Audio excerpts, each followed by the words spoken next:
Hello, William. Welcome back to the show. Hello, thanks for having me back. Oh, you're very welcome.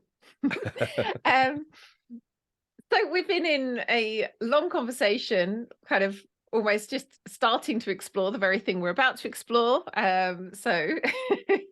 Circling back to the intention of this conversation, um, we were we're exploring this I guess idea um of, as we are intentionally creating a relationship with the inner child, how we start to realize, like, oh goodness, my whole life has been built on not taking any notice of the child. And as Right. I start to look at what actually is going on for the child, it starts to throw into question, like, almost everything that I built my life around. It's all been Right. kind of created in a way that requires me to abandon the child. And so Right. that's what we're going to be exploring. That rather off-putting idea. But thought Nothing it'd be light. yeah, it thought it'd Yeah. be good to just start with a definition. And it's something, obviously, lots and lots of people talk about this idea of the inner child. Sure. And often the more something's spoken about, the kind of the more diluted it can become. And often the Right. more understood it can become. So I'd like to start Right. with there's just that, like, what are we talking about when we're talking about the inner child? Okay. Yeah. So from the approach that I take with the inner child, um, is a bit more complex than at least what I've generally heard about it. I think there's some people out there that work with it similar to how I do. But the inner child is an amalgam of a few different things. One being the total conditioning and programming that we have interjected throughout our lifetimes, throughout our lifetime, that um, tells us who we are. Like, we think that if I do A, B, and C, if I complete this task, if I have this job, if I have this certain amount of money, if I whatever it is, that's who we are. And that typically is associated with a lot of conditioning and programming from our society and family and et cetera. So it's that, and then it's, which we could say is largely ego. And within that ego is this is where we get into sort of parts work and aspects of oneself. There's parts that sort of manage different aspects of ourselves, different portions of ourselves. And my suggestion is that those parts are all the way down at its core managing fragmentations of what has been broken off through non-acceptance of the child in early childhood, and in subtle ways. I mean, the slightest little thing of, you stick your tongue out at your brother at the dinner table, and mom and dad says, "How dare you? Don't do that." Right? It's this very sort of innocent, thing that the child does, but then it's shamed or made to feel guilty in some way, shape, or form, and that could create it. It doesn't necessarily mean it will, but it could create like a fragmentation of, I'm not allowed to just express authentically, right? And so, um, at the core of the inner child is the totality of that fragmentation, which in some ways might be, I don't know, innumerable. I don't know if we can ever count whatever those fragmentations are, but that collective of fragmentation that's in there is the core root of what it means to be the inner child, in tandem with the entirety of what I just said, which is parts, aspects, ego, and conditioning and programming, coping and defense mechanisms. All of that is the inner child. I often suggest that what we fantasize, or that the ego is what the inner child imagines adulthood to be, Mm. right? And so, because the ego, along with its along with its aspects and parts and conditioning and programming, I suggest strongly that is also the inner child. But the objective reality of the inner child is the sort of totality of fragmentation that we're working towards integrating. So in a nutshell, that's inner child work, or that's what the inner child is. So can I just check I heard, there was a bit that you said there, I just want to double check I heard you right. So it's like, you said something about the core of the child is the totality. So it's almost like there's these, I guess you could almost say like fractals that are all the different parts. And then the core is all of those parts together.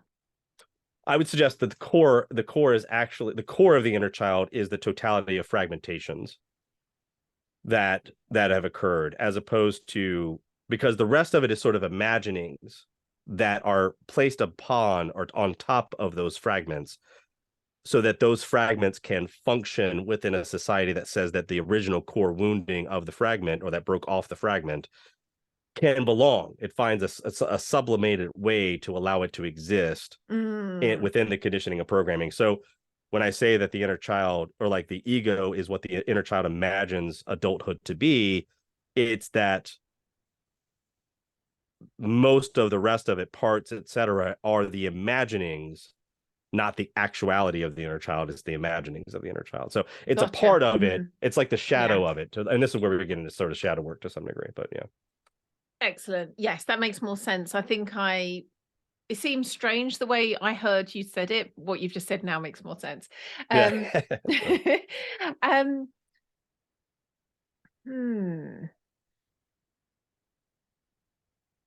So I think what might be helpful in terms of where to start or continue this conversation is to look at going back to the topic of this like recognition as we start to build the relationship with the child. Right. That's a shift away from how most of us are, before sort of turning inwards. We are mostly focusing out on the world, but like if we do start to like focus inwards at all, we're often focusing on the parts rather than kind of below them. We're almost looking at like the ways that we've learned to function. Yeah, agreed.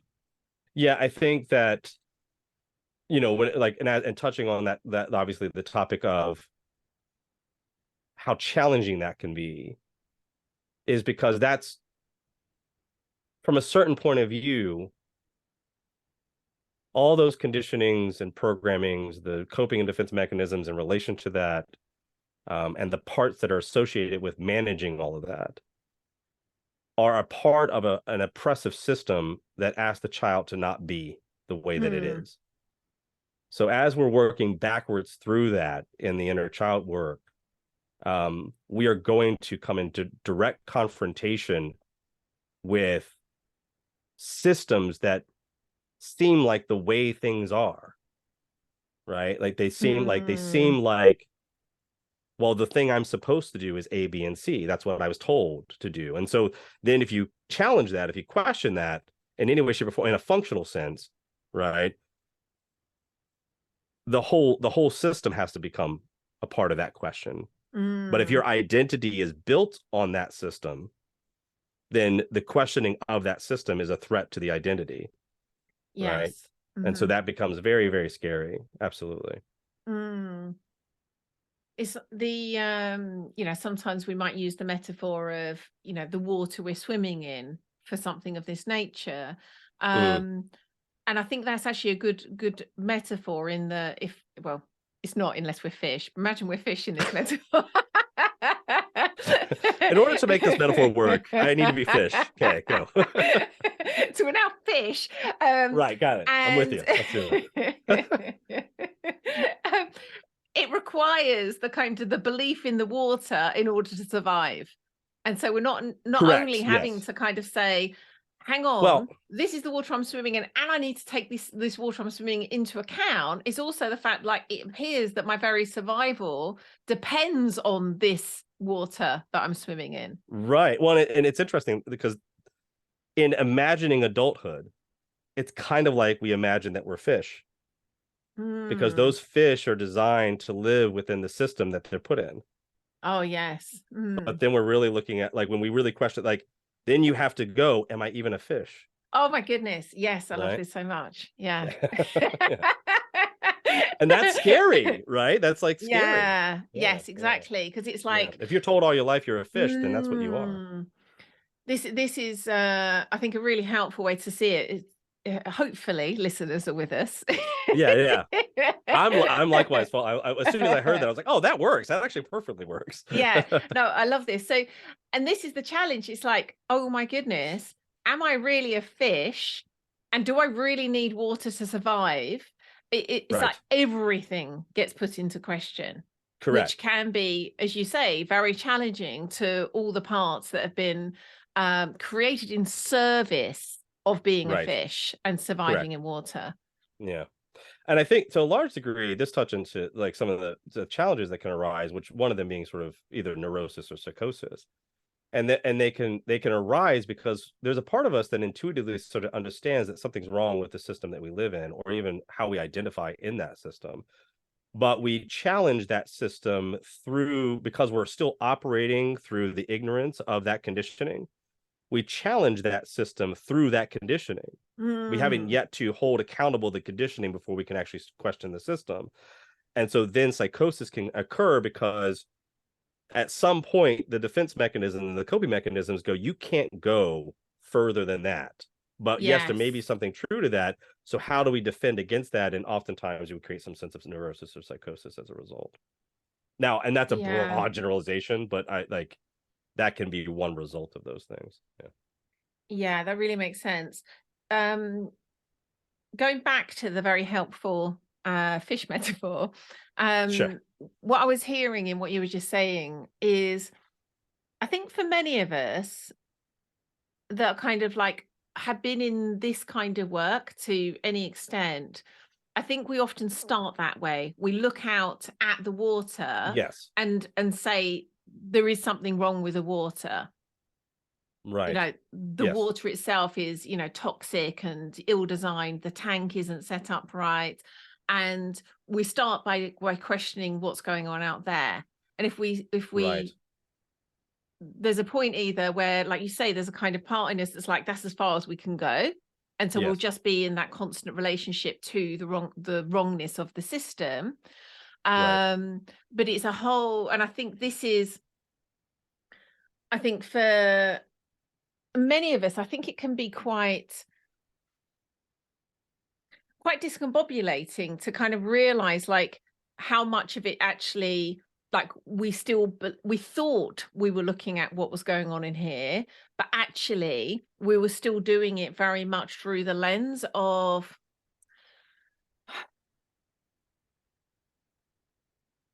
I'm just going to take a moment to, like, because I don't want to kind of put it out too much like out there, and I just want to take a moment and actually feel like what's been true for me on this journey.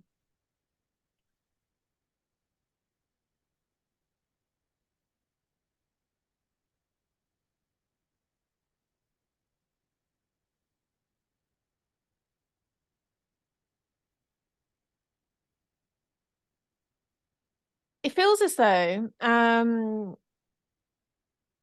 in some places I had kind of like decoupled from the system, but it actually was it was quite insidious, really. Like the places I hadn't, and it was really compelling that to believe I was um Right. it was like, oh, I'm making this work for me now. I'm Right. choosing how to participate in the system, not Right. recognizing how much it was just like I was still working within the internalized system. Yeah. I mean, there's the reality that if you identify as a fish, you cannot be separate from the water. Mm.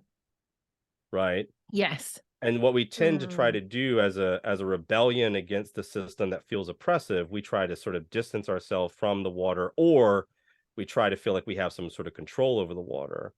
And the reality is that neither one Yes. of those could possibly be true, especially if we're identifying as a fish or as an Mm. adult, or in this case, a child Yes. pretending to be an adult, right? Yes. Yeah, So that's really that's helpful. Mm. that's why we have to work backwards and be very loving and gentle with that process, which is acknowledging that the conditioning is there and accept it. That's Mm. just what is. Because the moment that we can have a loving relationship with the conditioning, the programming, etc., then we can actually have an intimacy with it that then gets allows us to integrate with it, to allow us to know what it really is as opposed to what we imagine it is, which usually on our wounding that suggests, oh, this is bad or this is good, right? That sort of dualistic thinking negatively impacts our ability to actually have an intimacy with it. And that's the thing that we need to do in order to be able to reclaim ourselves. Yeah.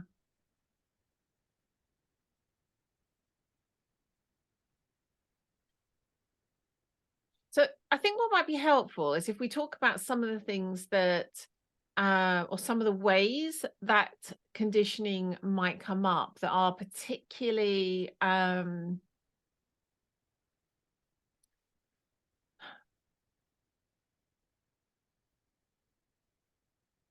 just pausing because I'm going back to what you've just said. It's like from the lens of still believing we're a fish, Yeah, we really could, there's just no way to move past this particularly. sure. Yeah, But even as we start to recognize, like, hang on, I've just been conditioned to believe I'm a fish, and that's okay. That is the conditioning. And we will still be compelled to believe some of it is true, even whilst we're simultaneously like in the work of seeing that we're not actually a fish. For example, sure. things like the need to make money, the Right, need to I don't know, be to some degree accepted by other human beings. There's like right, certain things that it's like there's some layers that we're like, no, I can see that that was just, nonsense. That was an illusion based on this particular system.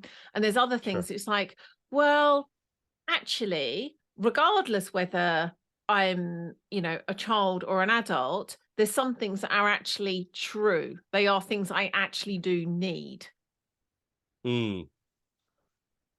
Generally, the challenge around that is that what we tend to think our needs are is in equal proportion to an unconscious wound.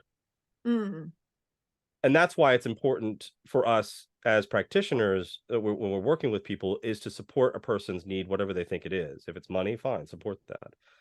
If it's, connection with people or friends, whatever, then support that, right?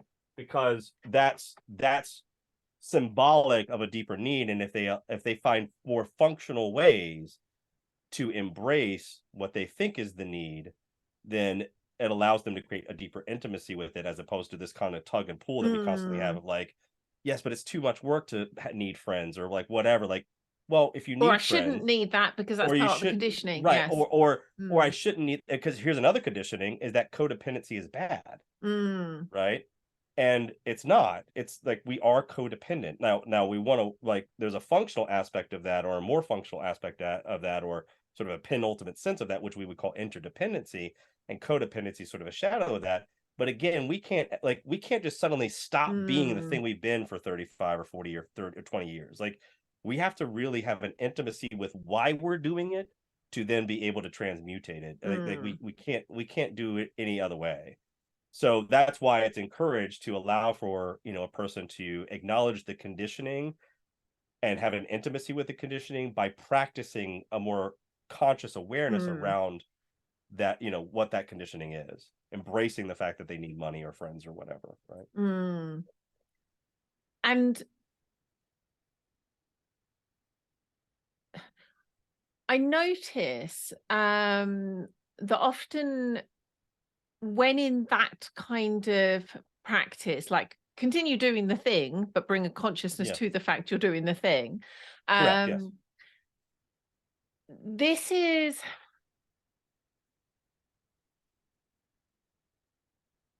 in doing, and it's like there's just so much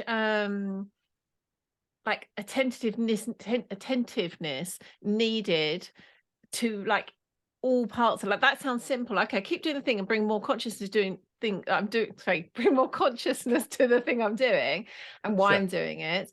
But then as part of that, we'll then have parts of us that come up that say, but that isn't enough. I should be stopping doing the thing, or I should be doing less of the thing, which is part Right. of the being conscious of what we're doing. Yeah, there's a part of it where there's a real sort of process of self-criticism, loving self-criticism, that must be learned in order to have a more objective relationship with the conditioning that we're experiencing. But Mm, that takes time, right? And there's no rush on that. And that's where it goes down to, like, where it comes back to, in a practical sense, is as we're doing this work and bringing more conscious awareness to the conditioning that we're operating with, is to go, like, is to be well, one of the things that I give as sort of an initial sort of practice is to be mindful of shame, blame, and guilt, which I think things like shoulds are loaded with, right? mm, Because they're like, and so when we say, well, I should be doing A, B, and C, in response to, we're like, people say it's unhealthy for you to be doing these things, I should not be doing these things. Acknowledging that there's subtle shame, blame, and guilt in that should, and that because there's subtle shame, blame, and guilt, that's some, you don't come into the world with shame, blame, and guilt, mm, right? There's no evidence that suggests that a child comes into the world, so that's learned, and it comes from somewhere outside. So just by acknowledging that little subtlety, we're bringing more conscious awareness to the mechanisms that allow us to not have an intimacy or a sense of choice over the conditioning that we're experiencing. By acknowledging those mechanisms, we then bring consciousness to the ways that we are able to have a deeper intimacy with the conditioning. So mm. yeah. Yeah, I think that's a really helpful thing to be aware of, and also how subtle that can be. I think there's I notice there's people who that and a lot of it probably is their parents' parenting style. As some Sure. people have, huge amounts of inner blame, shame, and guilt. Yes. Um, and then, say, for example, for me, much less so, but there is like a subtler version of that that really helps to be aware of. If you aren't someone who has a lot of that kind of like, oh, really noticeable, I shouldn't be doing this. Right. Um, to one extent, I think it probably is at play for most of us, even if it Oh, isn't as absolutely. overt. Yeah. I mean, shame, blame, and guilt are insidious. In the reality that they can be extremely subtle. I'm trying to think of an example. Like, even, let's say, for example, there's some things that are almost like it would be taboo to even question, like driving safely, for example, right? Mm, Like, we we get on the road and we drive a certain way because that's the way we're supposed to, right? And I want to be clear, I'm not encouraging anybody to go out and start just driving recklessly. I think there's certainly a responsibility that we want to be mindful of, but at the same time, that responsibility is likely a conditioning, and it's likely loaded with shame, blame, and guilt. Oh, I'm a bad person mm, if I didn't do A, B, and C. Like, we can't, like, in that shame, blame, well, you can't even get to that because we're not yes. willing to question the rule of that. And again, I want to be clear, not encouraging anybody to drive recklessly, but No, but but yeah, it's a great distinction. It's like it may well be that you would be in fact, I was talking to you the other day about how I'm noticing this just like real natural inquiry coming up in me as I'm just going about my right, business, doing things like making coffee right, and things that don't really appear to have any like real weight to them. So it's right, easier to bring that kind of lens of like, why is it I'm doing this? yeah, And yet it is harder because it's not as obvious to do that, but it just happens that that's happening spontaneously. But where it can be right, more challenging are in the places you're saying, where it's just like, well, of course you would do this thing.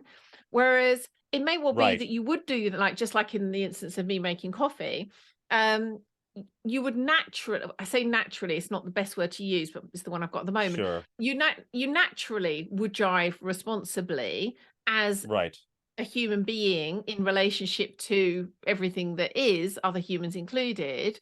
yes, But you can't even access that way of being intimacy, whilst it's yes, happening from shame, like I have to with drive through the conditioning. responsibly, as opposed to it being like an authentic expression. Exactly. And that's, and I'm happy that you touched on that part with the authenticity of that, because that's the reality of it, is that generally, there we go. I want to say authenticity was coming up and genuine was coming up, and it was conflating with general. Generally, there's the reality that I'm not sure that I know of anyone that really functions authentically. We talk about this on a regular basis, but the definition, and I want to be clear, like definitions are sort of like, they're not the thing that you want to define. Like words can mean anything to anybody, and so that's fine. But when we're talking about it from a bit more of an empirical or sort of data-driven reality or objective reality, utilizing the definition can be helpful. So the definition of authenticity is to do something that is genuinely from you and originally from you. And that's really hard when we realize that we're living in a system of conditioning. And I want to be clear, I'm not even sure that's possible, right? Like really doing something that's completely original to an individual it's getting a little bit too into like the metaphysics of like object subject relationship, and I'm getting a little technical here, but that's the reality, and that one is somehow predominant of the other, and they're far more symbiotic as a reality. But so yeah, like when it comes to having an intimacy with making coffee, for example, the reality is that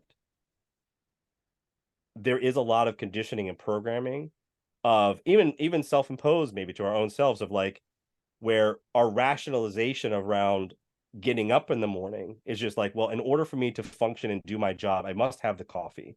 So there's like, you completely bypass the experience of having intimacy with making coffee, because you have to have the coffee to get up and go to and drive the car and do the job, whatever it is, which by the way, having the coffee is completely the rationalization around the fact that you're probably not getting enough sleep, or you're doing something that's exhausting to you. But whatever, that it becomes a conditioning within itself.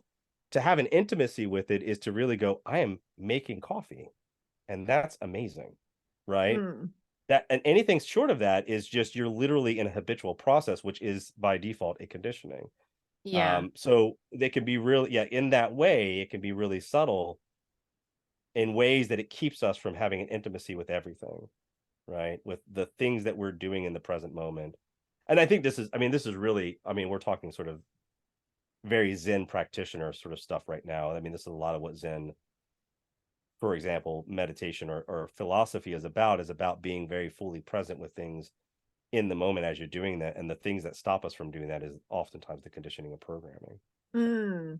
Actually, this is a good sort of twist in the conversation that we were also chatting about the other day, how what we're talking about here very much could sound like, oh, we're talking about like simply being mindful, and yet that in itself could be a way of abandoning the child. Oh, absolutely. Yeah. So, and that's a really good one, because I actually was just talking about this in another community a couple of days, or I commented on this topic a little bit, and this is a really cool opportunity to talk about it. So you're right. Like oftentimes, because our conditioning and programming says forget the child or abandon the child, or the child is not worth looking at, we must be producing, be of value, etc. As a result of that, what we tend to try to find as solutions to the oppressive nature of that conditioning are spiritual notions and concepts that seem simple in the process, that allow us to feel like we're having an intimacy with the thing that we've lost, right? Which is ultimately the child.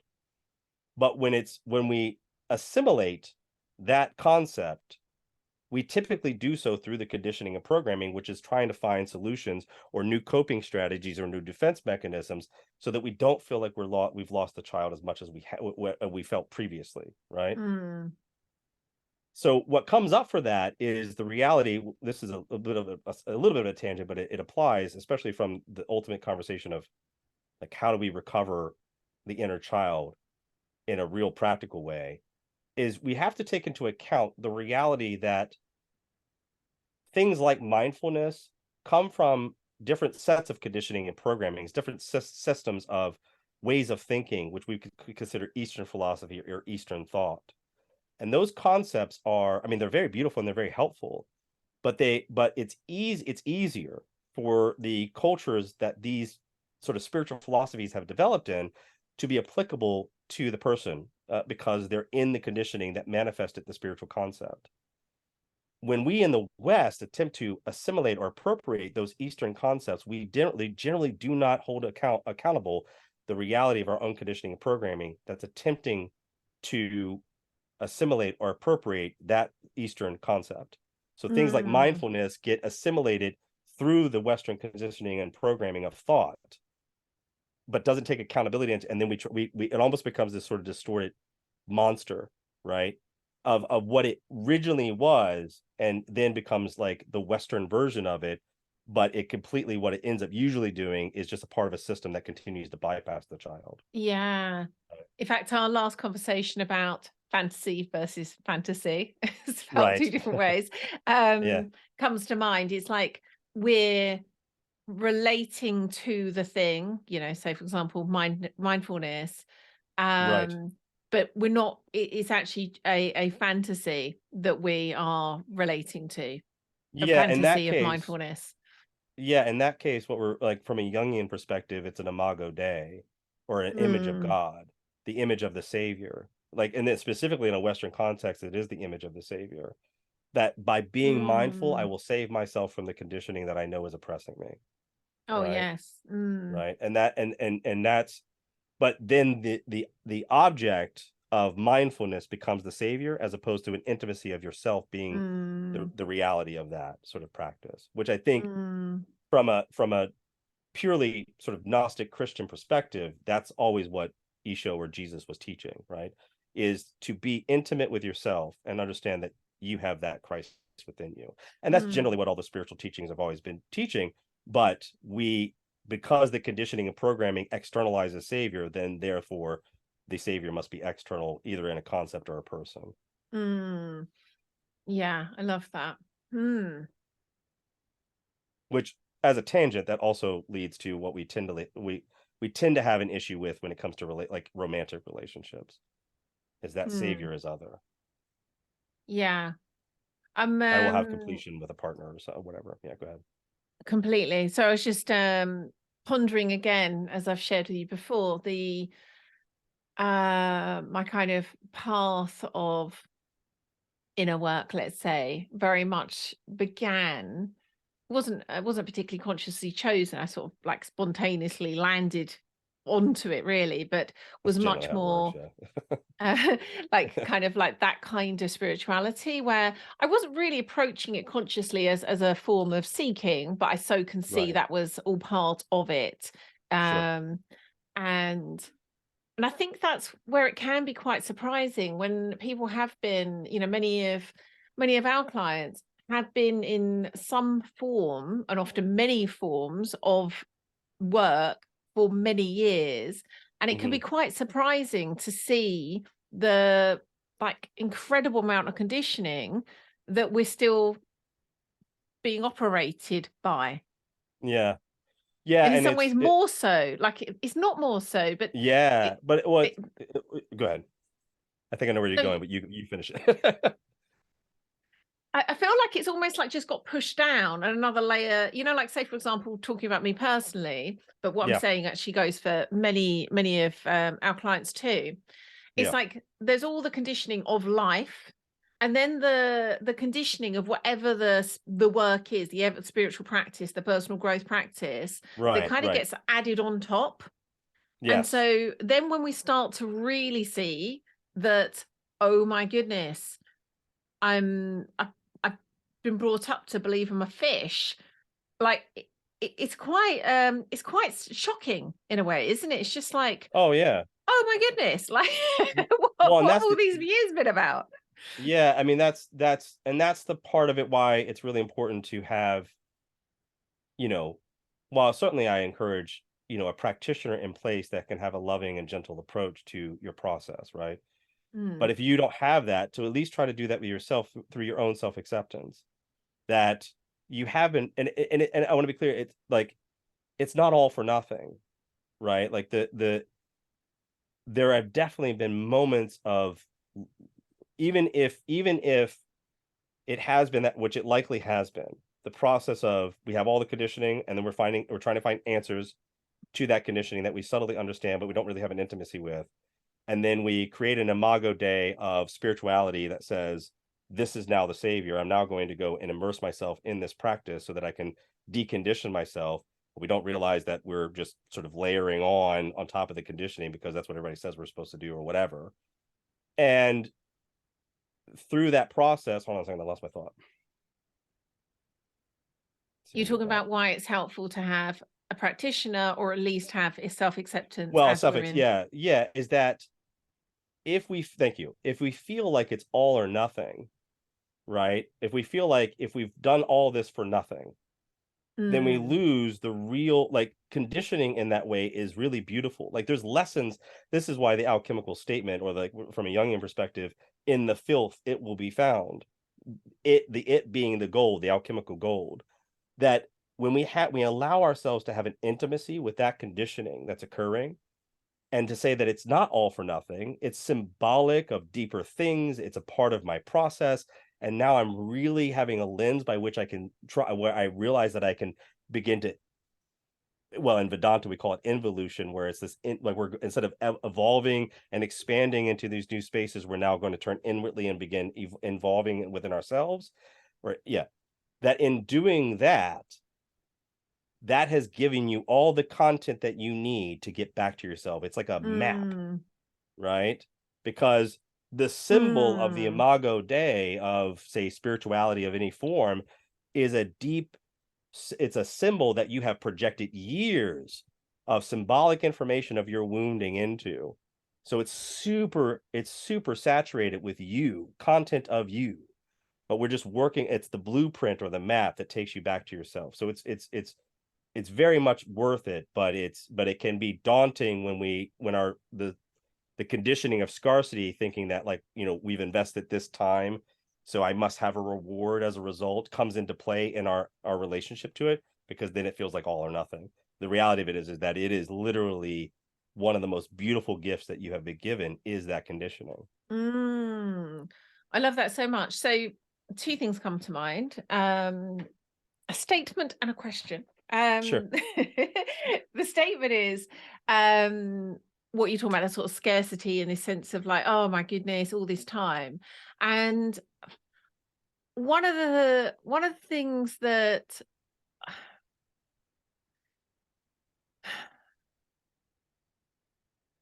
I guess one of the forms of conditioning is that like time is running out, and if we are going to choose, to do the work, it's this sense of kind of like, time's going by, I'm spending so long on this, I'm not making progress.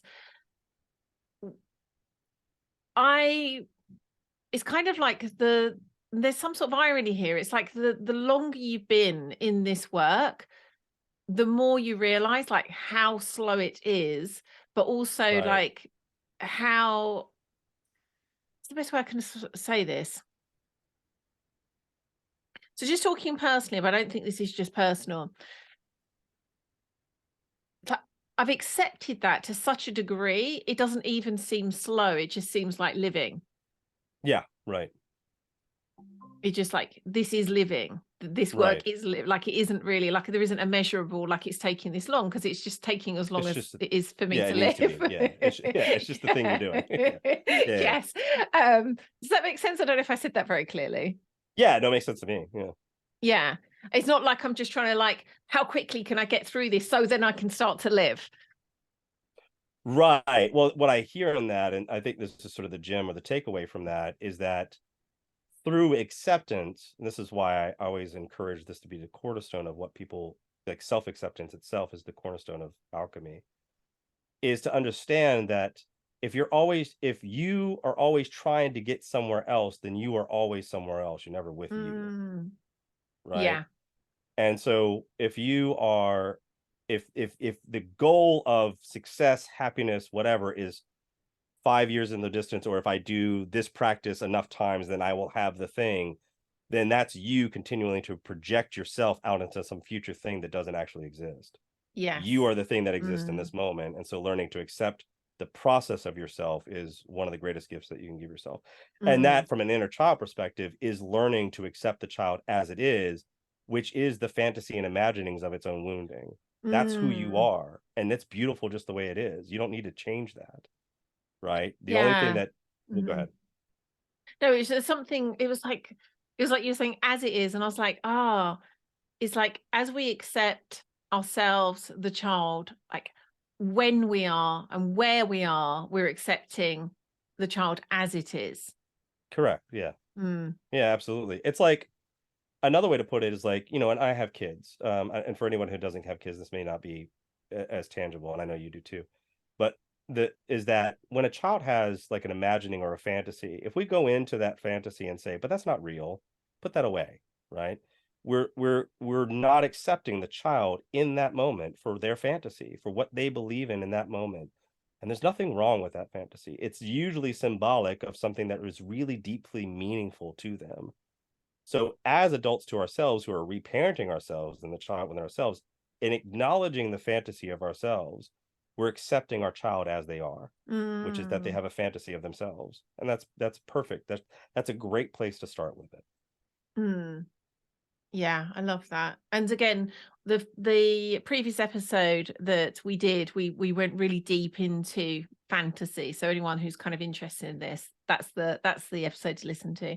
So the question I had, hang on, the question's gone now. Let me just think back to what you were saying about um we've ended up in such a tangent about Yeah, the time thing. So what were you talking about just before that? I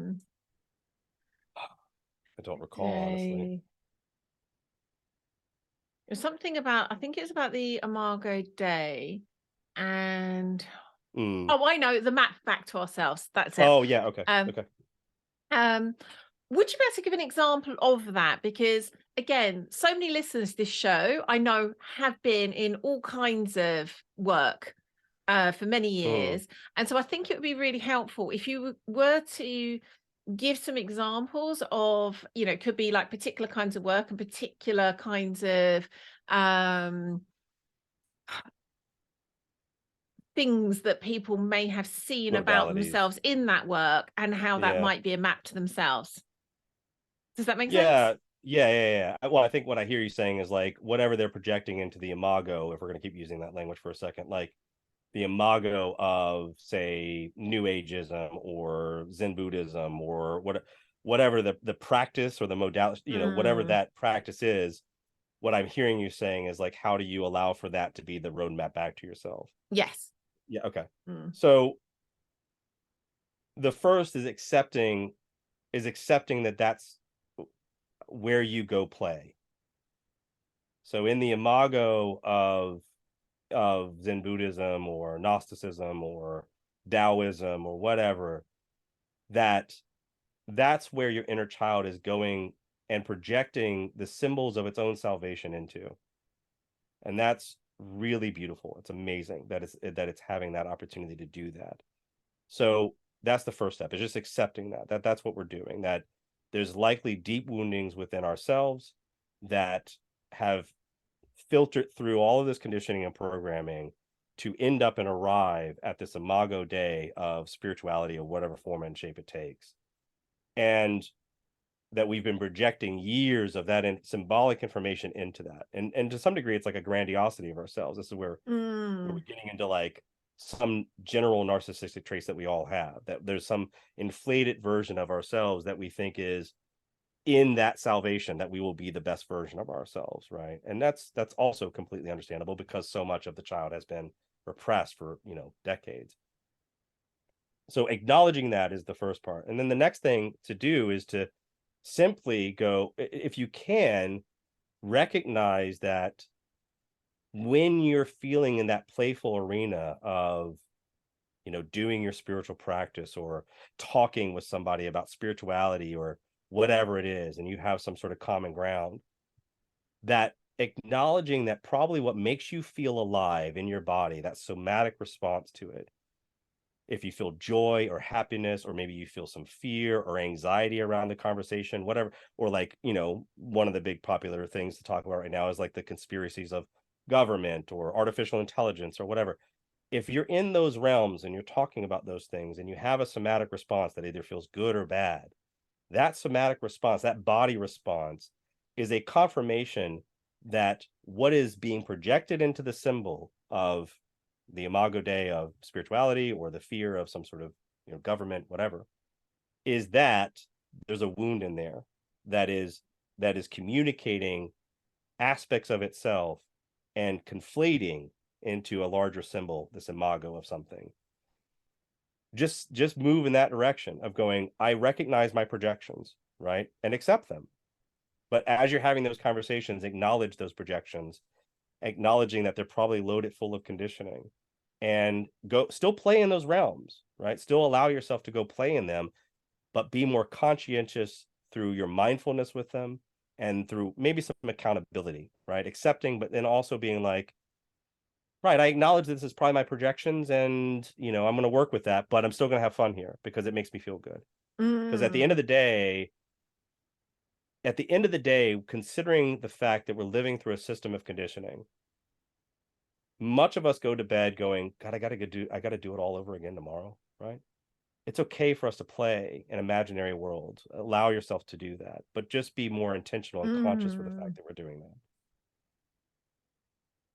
I just realized this time's flown by, and we're coming to the end of the episode. Yeah. But what you just said there just struck me as just so beautiful. Mm. But just, like, my goodness, like, yes, like the, it's like in what you've just said, like, you're not obviously able to give permission to anyone. Ultimately, you're inviting people to give themselves that Sure. Yeah. permission. Yeah. But yeah, it's just like, how beautiful to have that opportunity to play in whatever the form of play someone, Whatever. Yeah. whether it's spirituality or, whatever.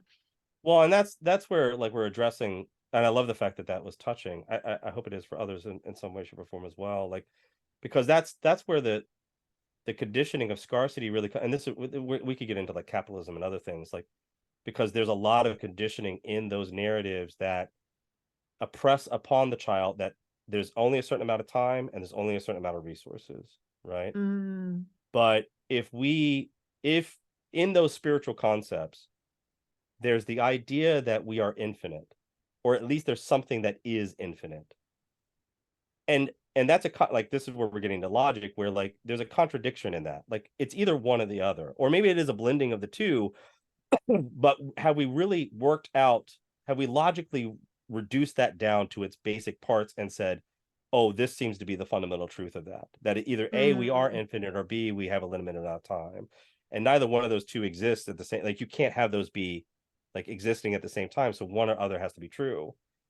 And I would suggest that it's probably likely that at least we have an infinite amount of time, and because ourselves is our own infinitude, right? And so when it comes to the conditioning of, allowing yourself to go play, right? So much, again, of what is oppressed in the child is that we don't have time to play. We must be adults.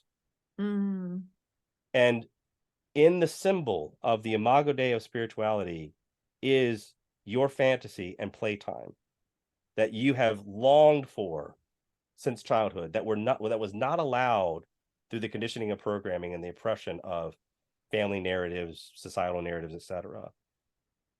Give yourself permission to go play in those realms. Just take with you that that you're taking that time to go play. That's it, mm, right? That's and there's an infinite amount of time to be playful in those arenas. I think mm, too, like, there's a little bit more of an esoteric tangent to that, and a more spiritual concept that I'll add to that, which is like, if truly God is this, if there's God, self, universe, whatever you want to call it, that there's this infinitude to it. And it's like, I read this thing from Osho the other day where, which I don't always agree with Osho, but this one I agree with, because it aligns with Stoicism, which I align with. but is so much of Stoicism is about the idea of seeking the nature of ourselves, right? Like, what is the true authentic nature of ourselves? And we really can't get access to that until we break through this condition, like we follow that roadmap back. But what Osho said was, I don't plan, and I'm summarizing, I don't plan and I don't have strategy for my life. The infinite made all the stars and the galaxies and the nebulas, and and we could say grass and ants, and it manages all that just fine without my needing to be there to manage it. It probably can manage me too just fine as well, right?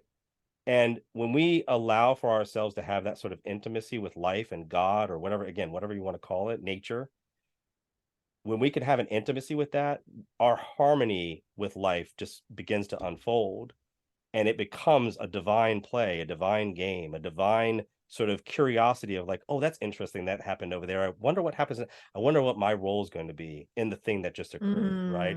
How am I going to show up and be present in that space?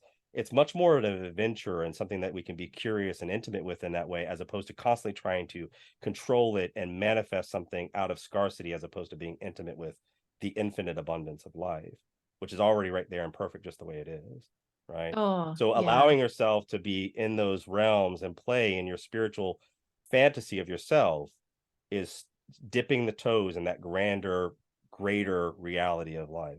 So yeah, I wasn't expecting to go here at all, but it really feels fabulous. I just had this example come to mind, which is so